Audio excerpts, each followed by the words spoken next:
Burada isminizi verir misiniz? Evet. İsmini alalım. 6.000 puanı var. Sepetler dışarıda.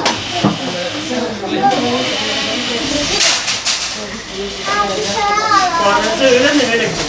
Tamam.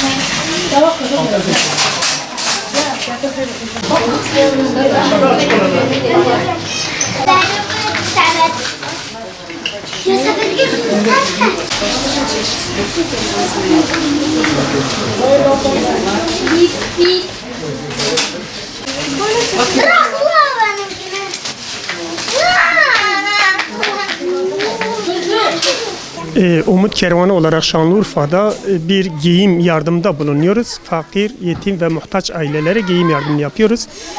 Her sene yaptığımız gibi bu sene de elhamdülillah 2 haftadır bizim giyim yardımımız devam ediyor.